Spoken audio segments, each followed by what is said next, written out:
If I may say, as I know we're here as guests at the Chicago Humanities Festival, what a great thing that you elevate the artistic, the educational, the culture to a place that encompasses the government of our country, the future of our families, and the rest of that.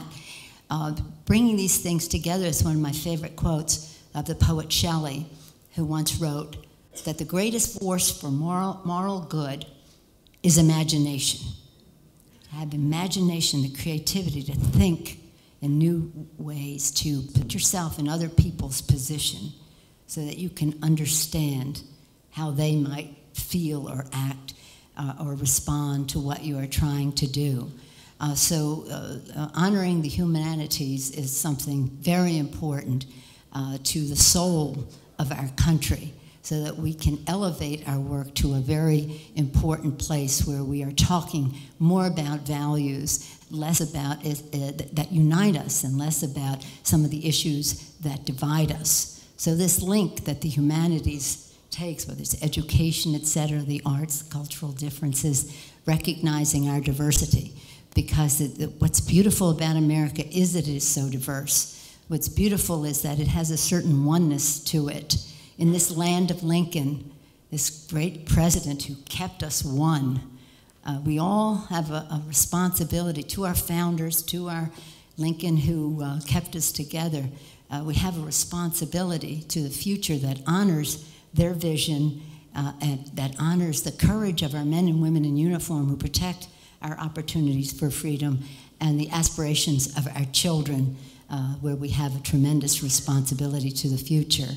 And the soul of our country is that glue that holds us together. So thank you, Chicago Festival for the Humanities, for giving me this opportunity.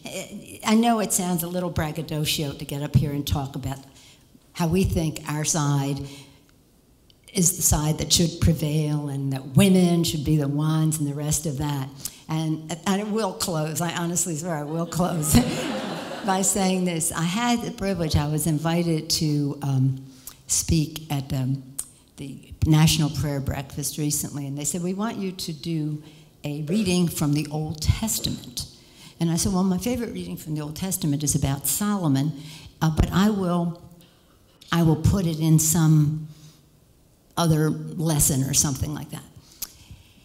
And so this is what I want to close. Again, I know you think I sounded a little braggadocio about what we've done and how great our president is and the rest of that, but it isn't without this other attribute that I want to tell you.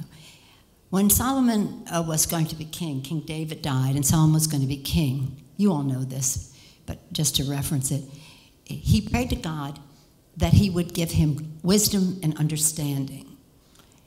He said to God, how can I be king of your people, too numerous for me even to know? How could I be king when David was king, the great, when he led with such integrity of the heart and the rest? How can I be king? Please give me wisdom and understanding. So God came to him in the night and he said, Solomon, because you did not pray for great riches, for longevity, for long life, or for vengeance upon your enemy, I will give you more wisdom and more understanding than anyone has ever had since the beginning of time, or who will ever have for eternity. And the wisdom of Solomon, of course, is very renowned. People came, even at that time, to his throne. You know the other stories. But the point I want to make here is about humility. Solomon had great wisdom because he had great humility to begin with. He knew what he needed. He knew that he had to pray. He prayed for the right thing. I'm not saying he knew he had to pray. I'm just saying he knew what he needed. And that humility is what took him to wisdom.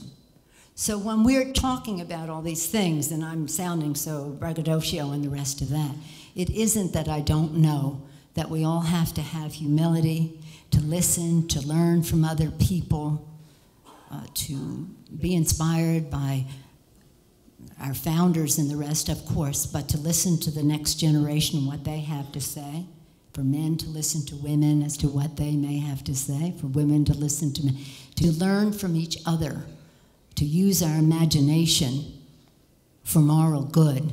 But in order to open ourselves to knowledge and wisdom takes humility. So let us all pray that we have the humility to do the right thing for the American people and have the imagination to achieve the moral good, that we have a responsibility to our founders, to our men and women in uniform, to our children.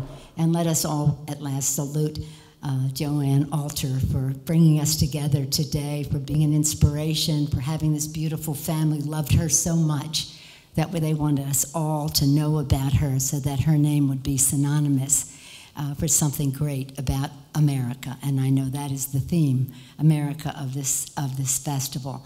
Great patriotic family, the Alter family. Thank you, Alter family.